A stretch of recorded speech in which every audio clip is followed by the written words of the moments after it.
Prevenção de risco, inovação, tecnologia e tudo o que há de importante para mover o ecossistema digital. Fique ligado porque está começando Clearcast, o podcast da ClearSale. Fala pessoal, tudo bem? Sejam bem-vindos a mais um episódio do Clearcast, o podcast da ClearSale, e dessa vez seguindo a nossa série especial sobre Black Friday e hoje para falar muito sobre inovação. Afinal de contas, a Black Friday, que começou lá em 2010, já vai para sua 13ª edição, chegando perto de 15 anos de existência, e a gente sabe que naturalmente vem na cabeça, puxa, mas como inovar nesse cenário, não é verdade? E para responder essa pergunta, eu vou ter a ajuda hoje do Flávio Niges, que é diretor-geral de Digital Experience da Wake. Flávio, obrigado por aceitar o nosso convite, seja muito bem-vindo. Vou pedir para que você se apresente brevemente para o pessoal e depois a gente inicia o nosso papo. Obrigado. Eu sou responsável hoje pela unidade da Wake que lida com experiências, né? Fui 15 anos do varejo, trabalhei com varejo no balcão, literalmente. Depois um tempo com consultoria, montei uma startup de CRM, fui para o mercado de plataforma, de e-commerce. Então, estou bem envolvido com vários lados, né? Com o lado de quem tem que tocar a operação, fazer vender. Fui cliente ClearSale na minha primeira operação lá atrás. O Pedro, acho que deve ter sido um dos 10 primeiros, bem no começo. E, para mim, viver essa questão do varejo como todo mundo que está no varejo, é uma cachaça, né? Fica todo mundo envolvido. Perfeito, Flávio, obrigado. Para começar o nosso papo, a minha primeira pergunta é assim: a Black Friday é uma data que é muito conhecida pelos grandes descontos, né? Talvez isso tenha consolidado a Black Friday no Brasil, né? Descontos enormes, grande interesse da população e aumento constante no número de vendas, né? Só que, como eu falei aqui na nossa abertura, a gente já está indo para a 13ª edição, então se aproximando de 15 anos de Black Friday no Brasil, e aí vai ficando cada vez mais necessário a gente pensar em saídas para além dos descontos para a gente conseguir atrair o público, né? O que você acha que a gente pode esperar para Black Friday de 2023, desse ano, portanto, de diferente nesse sentido? Assim, você acha que ainda vai ser uma data muito focada em descontos para esse ano e para os próximos? Você acha que isso é uma tendência ou se a gente pode esperar coisas novas? Eu acho que desde o começo a importação do modelo da Black Friday, que é um modelo americano, não se adaptou muito bem nos primeiros anos e a gente está vindo numa maturidade, né? O pensamento nos Estados Unidos não é um pensamento onde o pico de vendas é o Natal. Então, lá tem Thanksgiving, que é o período onde a Black Friday acontece. Ação de graças, né, que a gente tinha portuguesou. Ação de graças, e aí começa ali também a Cyber Monday, que é uma sequência. E quando a gente pensa no nosso contexto, isso foi matador para o varejo, né? A gente acabou fazendo uma antecipação do Natal e uma visão de que desconto normalmente é feito para tentar girar produtos que não venderam. Acabou acontecendo antes de ter o pico de venda, que é o Natal. Então, o que eu tenho visto e ouvido muito sobre a questão de posicionamento é as pessoas tentando buscar mais margem, mais resultado, quando você pensa na perspectiva do varejista. Então, entender de uma forma mais inteligente como aplicar esses descontos. E no lado do consumidor, que está sempre buscando uma vantagem, acho que o papel da Black Friday foi acostumar eles a esperar esse período para conseguir comprar com um preço bom, ter mais assertividade de onde encontrar esses preços e de como ter uma relação mais de confiança. E aí passa por uma série de aspectos, né? Desde o histórico, desde entender e de credibilidade. Eu acho que a gente pode até falar um pouco mais sobre os aspectos de abordagem quando a gente fala de experiência, mas o que eu vejo em 23 é essa consolidação de fazer com que o evento vá um pouco mais e além da questão só do desconto, e sim sobre a questão de disponibilidade, falando um pouco de omnicanalidade também. Eu acho que grande parte do que a gente teve ao longo da pandemia foi intensificar o aspecto do canal digital como um canal importante. A gente está mais do que atrasado, porque fala-se de omnicanalidade também até antes do próprio início da Black Friday, e a maior parte das operações ainda tem espaço para melhorar isso. Então, quando a gente fala sobre desconto, às vezes antes vem sobre se a operação está rodando fazendo o básico e se eu estou conseguindo dispor do estoque para aquele consumidor que está procurando um produto. Então, acho que esse é um ponto, embora não seja tão inovador, a brincadeira até foi um tema muito forte de NRF esse ano, em janeiro, né? É o Back to Basics, né? Voltar para o básico, é de fazer a operação rodar e acontecer e o cliente conseguir achar aquilo que de fato é relevante para ele. Muito bacana. Aliás, só para contextualizar o pessoal que está em casa assistindo a gente, a NRF, pessoal, é considerada talvez a maior feira mundial do varejo, acontece todo mês de janeiro em Nova York, nos Estados Unidos. Enfim, a gente aqui já teve a oportunidade de estar lá, sabe o quanto que é importante, o quanto que ela faz diferença para o mercado e o quanto que ela mostra tendências, né, Flávio? E eu acho muito bacana essa questão de back to basics, porque, assim, É isso, sabe? Às vezes inovar, tá ali no arroz com feijão feito de uma forma um pouco diferente, mas que deixa o arroz com feijão tão perfeitinho, sabe? Então eu acho isso um barato. E eu vejo alguns ganchos assim na sua resposta. Por exemplo, você falou sobre experiência, né? A gente vem de um período, ok, a gente já vinha numa aceleração da digitalização da população antes da pandemia, mas acho que a pandemia fez isso explodir. Acho que explosão é uma boa palavra para isso. E a gente tem, a partir disso, clientes mais exigentes do ponto de vista de experiência, né? Como que a gente consegue, pensando nisso, nessa digitalização, nesse consumidor cada vez mais experiente em consumir digitalmente, você falou de omnicanalidade, por exemplo, como é que a gente faz para atender as expectativas dele nessa data que a gente tem que trabalhar com tantas vertentes como você falou na sua resposta? Eu acho que assim, a maior parte do que a gente consegue agregar e fazer isso é realmente digitalizar a maior parte dos processos para ter escala. O crescimento traz cada vez mais informação, mais dados, mais clientes e operacionalizar isso de uma forma manual ou com processos que dependam muito de intervenção, isso acaba sendo inviável. Assim, a gente não consegue nem trazer insumos que direcionem a operação. Então, um exemplo que eu brinco muito quase sempre a gente está pensando em gerar aquilo que a gente tem de estoque. Uhum. E sobre demanda reprimida ou sobre aquilo que eu nem disponibilizei, como capturar essa informação, é quase que a gente já tenta prever o que o cliente vai querer ou consumir e depois tem que lidar com isso. Então, a gente está lidando hoje lá na Wake pensando como eu consigo antecipar ou olhar de uma forma mais preditiva para o próprio varejista, para ele conseguir enxergar insumos do histórico do que ele tem, mas olhar para trás nem sempre responde tudo, sobre o que ele deveria estar disponibilizando. Às vezes ele está com o sortimento errado e o que ele está tentando resolver é fazer funcionar uma escolha errada. Então, acho que a gente tem que antecipar essas escolhas e quando a gente fala sobre isso e falando sobre o que tem de novo, além do básico, que eu vejo que o cliente está buscando também, existem outras vantagens que vão além do desconto, né? Tem vários players indo na parte de pagamento, por exemplo, com carteiras digitais, que trazem muito mais do que milhas na questão do benefício adicional do que só a questão do preço. E cada vez mais fica difícil também do cliente entender onde é que ele ganha mais vantagem. Então, falando sobre o que a gente está pensando e construindo para esse ano ainda, de conseguir sugerir promoções ou informações, e quando eu falo promoção não é desconto, promoção como promover, dar destaque num produto, que sejam relevantes para o público. Porque eu acho que o problema é esse, a gente acaba não fazendo o básico, quando quer ir para o avançado, a gente não faz o óbvio, que é entender o que eu devo ofertar, ao invés de empurrar aquilo que eu mesmo escolhi de uma maneira errada. Que é a minha necessidade de desovar ali. Então, o famoso o cliente tem sempre razão, que é o que a gente ouve e às vezes desconstrói isso. E se a gente se coloca como cliente, eu ou você, se a gente for pensar nesse quesito, para que você está me ofertando um negócio que eu não tenho menor interesse? Enchendo a tua caixa de e-mail ou agora o WhatsApp, o seu SMS, com uma série de informações. Eu acho que a gente ainda está numa curva de entender que não dá para fazer mais comunicações que sejam genéricas e nem pensar em competir naquilo que todo mundo já está fazendo do ponto de vista de commodities, porque aí provavelmente você vai perder. Perfeito. Eu acho que isso também vai muito ao encontro do que a gente, inclusive numa NRF que eu estive presente, na última eu não fui, mas nas anteriores, de hiperpersonalização, né? Talvez a gente esteja no momento mais do que nunca de fazer isso. E aí, Flávio, entrando na parte um pouquinho, não sei se mais técnica, mas um pouquinho mais um detalhe disso, como é que é possível alcançar esse nível de personalização? É por meio de inteligência de dados? Você falou, por exemplo, de modelo preditivo. Como é que...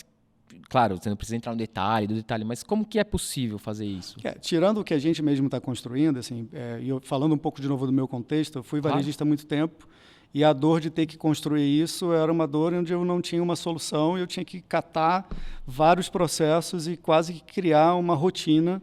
E eu acho que isso também é um ponto importante de colocar aqui, né? Existem soluções de mercado, a gente mesmo oferece uma solução para isso, que tem uma construção ali que a gente chama de CDP, de uma Customer Data Platform, uma plataforma de dados do cliente, que automatiza isso que eu tinha que fazer na mão. Mas mesmo quem não tem, ou não está se sentindo maduro para dar esse passo, você consegue construir isso dentro de casa, nem que seja na base do Excel. Eu acho que esse que é o ponto. Às vezes a gente fica também complicando demais, achando que tem que ser uma super tecnologia, quando por vezes é uma questão de disciplina. Porque você olhar, e mesmo que eu tenha muitas lojas, obviamente que isso vai ficar cada vez mais difícil, você precisa de uma solução mais consolidada. Mas quando eu falo do pequeno varejista ou quando eu falo do médio, se ele conseguir construir um tempo onde ele pense no cliente de forma a entender comportamento, ele consegue fazer isso com ferramentas que estão disponíveis na internet e a própria questão da popularização da inteligência artificial. Qual é o grande dilema nisso? Que eu acho que é o dilema que vocês também acabam tendo que construir quando fala sobre análise de crédito ou reputação, ou o que seja. É consolidar todas as fontes de informação. Sim. Quanto mais fontes de dados, mais complexo é de você conseguir combinar isso, deduplicar e combinar o fez certo com a informação certa. Senão a gente também acaba gerando um output, né, uma saída de informação que não te dá nenhum resultado. Então, por vezes, quando a gente fala de hiperpersonalização, e hiper a gente também com a palavra pensa que é algo assim extremamente avançado, criar uma jornada, falar com o cliente de uma maneira correta. Esse momento que a gente está vivendo agora, que na verdade já está meio que no meio do caminho, um movimento antecedente da Black Friday, é um movimento de captação de contato, de lead. Sim. E pouca gente acaba fazendo esse trabalho, porque ocidentais como somos, né, a gente trabalha pouco planejamento e já parte para a execução e quase sempre com atraso. Então, eu acho que tem muito de não perder esse timing, que ainda dá tempo, né? Assim, o quanto antes a gente conseguir de um evento trazer algum tipo de antecipação do que vai ser a comunicação para trazer e captar dados das pessoas que estão interessadas, para no momento certo eu interagir com elas levando a informação, acho que esse que é o ponto, disciplina. Quase sempre a gente não vê as pessoas tendo disciplina, e quando a gente fala disciplina, quer delegar para um sistema. E aí, assim, você quer automatizar demais. E quando fala de hiperpersonalização, também eu falo sobre essa questão da volta do básico, que é isso que eu comentei. Por vezes você não dá boas-vindas para quem está chegando. No boas-vindas não é só um boas-vindas, você tem que vincular ali com alguma coisa que desperte o interesse ou que você consiga capturar uma informação para enriquecer o que aquele consumidor ou aquela pessoa que está interagindo com você gostaria de ouvir, e tentar fazer com que a informação traga algo que seja de fato pessoal. Então, e quando eu falo pessoal, não necessariamente é 1 a 1, né, que seria algo difícil quando a gente fala de bases muito grandes. Aí você precisa realmente de um sistema para conseguir colocar conteúdo dinâmico e você não ter que fazer artes para cada pessoa. Mas só de clusterizar, de criar segmentos, isso é muito, muito interessante ver. A gente tem parte dos clientes que chegam, que já passaram por outras experiências. Quase sempre a disciplina é o que faz com que eles não façam o óbvio. Então, se eu pergunto para os clientes ou pergunto para as pessoas que a gente está interagindo, trazendo para ser clientes, quais são os 5% clientes mais importantes, você não tem resposta do outro lado. Eu acho que conhecer os seus clientes, por mais óbvio que seja, é algo que poucos fazem bem. Isso é muito interessante de escutar, Flávio, porque eu, por exemplo, vou confessar aqui, tá, pessoal? Eu quando eu escuto hiperpersonalização, por exemplo, eu tinha uma ideia de uma coisa grandiosa, assim, eu não pensava muito, cara, vamos começar aqui do começo, o que é mais viável, dependendo do meu momento, assim, como lojista, por exemplo. Muito interessante isso. E já que a gente entrou nessa parte quase que mais técnica, assim, Flávio, eu queria falar um pouco de plataforma, né? Quando a gente fala de e-commerce, a gente vende basicamente por meio de plataformas, né? Uhum. A gente precisa de ferramentas ali para poder vender.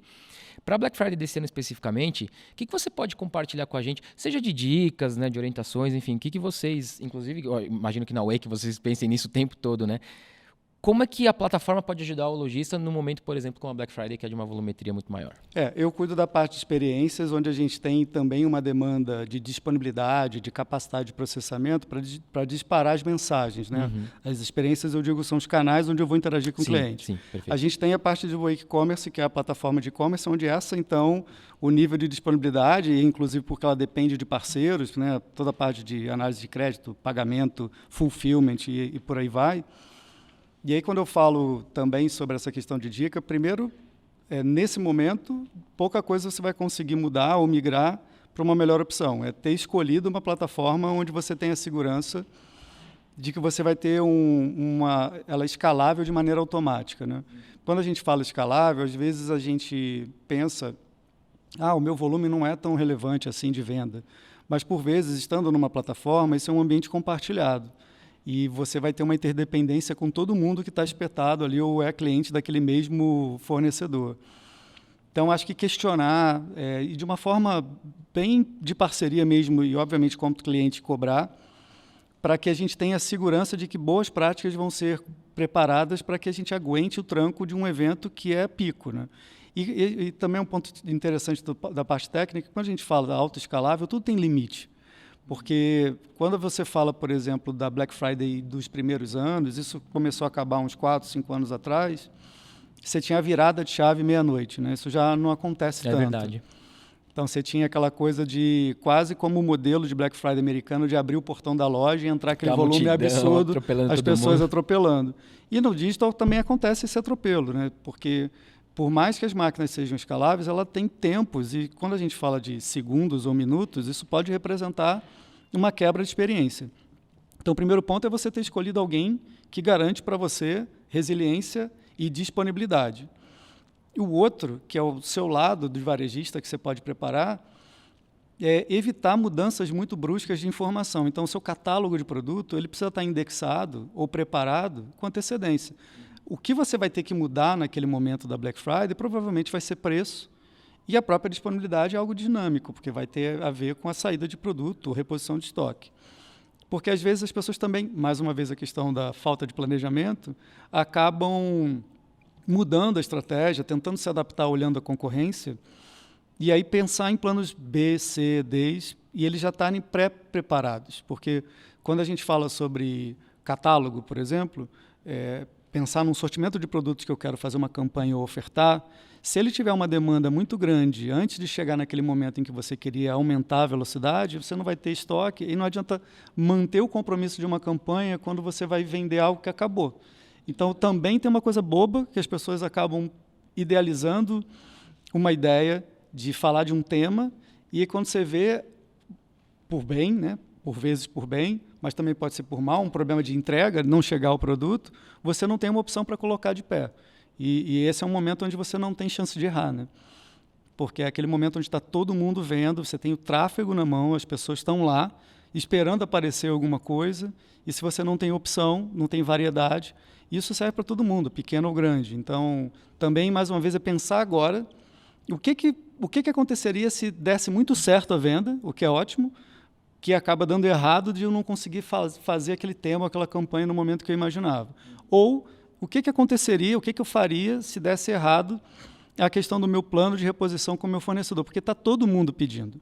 E aí, quando a gente fala de fornecedor, não é só o fabricante ou o distribuidor. Às vezes é um problema de entrega. Entrega para você garantir, por exemplo, um prazo. Então, acho que isso é um ponto muito, muito básico e que também, se fosse para você questionar o fornecedor de tecnologia que você está, isso já deveria ter acontecido há uns 3, 4 meses atrás, no mínimo. Ah, muito bom. E acho até que você respondeu uma pergunta que eu ia te fazer, mas eu vou juntar com uma outra porque eu acho que faz sentido. Eu ia te perguntar assim, você falou dos pequenos agora, né? E às vezes os pequenos não conseguem, por exemplo, competir no desconto, por exemplo, com os grandes, né? Com as grandes redes varejistas. E aí você deu algumas saídas aqui que eles podem utilizar para tentar competir nessa data que tem uma concorrência bizarra, né? E aí eu vou juntar uma outra pergunta, Flávio. Como é que o pequeno... Claro, você pode falar dos grandes também e tal, porque eu não sei se eles já fazem o melhor uso disso, você que vai me falar. A gente fala tanto de inteligência artificial e eu acho que, principalmente depois do boom que teve com o ChatGPT recentemente, que a gente falou de inteligência artificial generativa, como é que eles podem fazer uso desse tipo de tecnologia, desse tipo de arma, digamos assim, pelo amor de Deus, tá, gente? Arma no bom sentido, à disposição, para uma data como a Black Friday, por exemplo, seja ele um pequeno ou um grande varejista? Para falar uma palavra melhor, uma ferramenta, né? Ótimo. Eu acho que usar essa ferramenta... Que bom que eu tenho ele aqui, gente. Usar essa ferramenta é algo interessante, né? Porque a gente já usa há muito tempo. Mesmo a generativa, quando a gente fala do uso de inteligência artificial dentro de sistemas ou ferramentas, né? Isso já é há muito tempo. Eu acho que o hype veio exatamente pela questão de você conseguir ter contato diretamente com a inteligência através da pessoa comum, né? Do ser humano ali, com o ChatGPT. Eu vejo vários aspectos. O ChatGPT ele tem uma limitação porque a base de dados vai até 2021. Então, ele consegue falar pouco de coisas recentes, muito recentes, né? Assim, 21, 22 e já esse começo de 23, a base de dados ainda não foi atualizada. Existem várias outras inteligências resultantes que trabalham combinadas com o ChatGPT, que estão disponíveis para o pequeno, no sentido de trazer insights ou informações sobre quais seriam os públicos para ele atingir. Eu acho que um uso direto é tentar combinar perguntas que o pequeno às vezes teria dificuldade ou precisaria de uma consultoria para conseguir chegar naquela sugestão. Mas eu sempre sou muito crítico com a inteligência artificial, não pela questão deles ainda precisarem evoluir, e na visão preditiva dos especialistas é que a gente vai estar pareado com o humano em 2060, está bem perto, mas ele nunca vai conseguir ter um lado de predição no sentido de inovação e de criação do zero.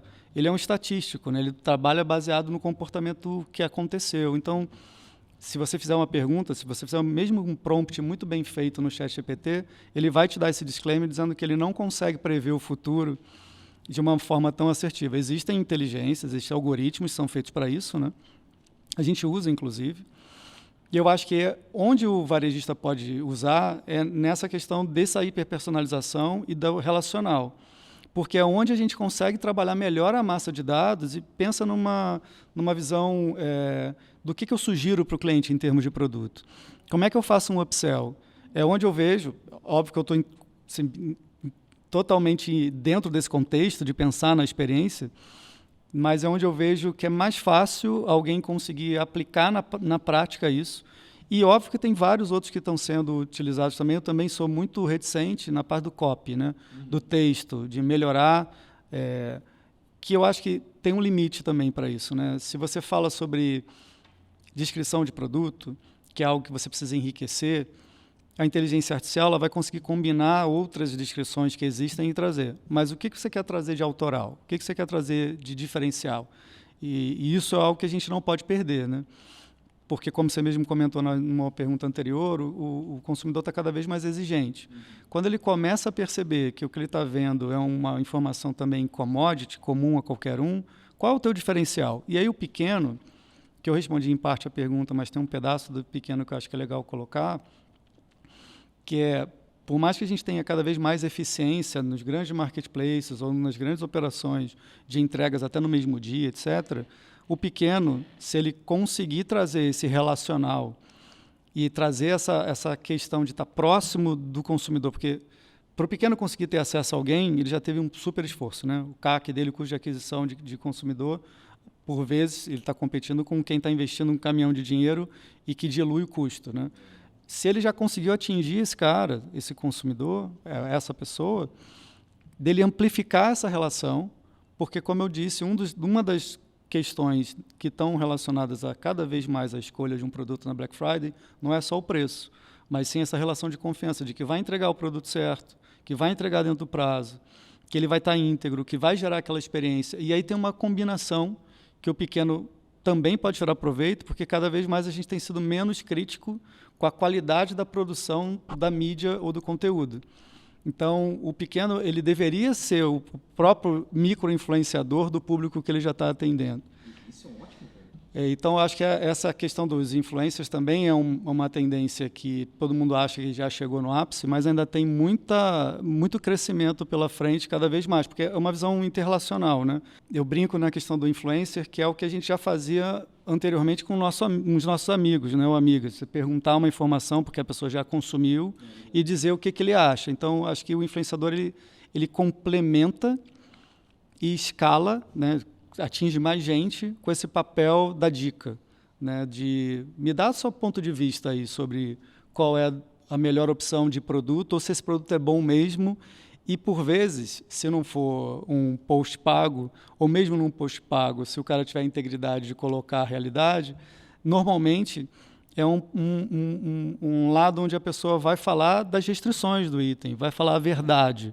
Isso também é um lado que cada vez mais eu vejo sendo legal. Assim, eu pelo menos, como consumidor, não posso, né, pensar só no meu umbigo, mas eu vejo muito isso no meu comportamento e de comportamentos de amigos, dessa questão de você conseguir ter um influenciador como uma referência, e aí a relação de confiança é muito importante.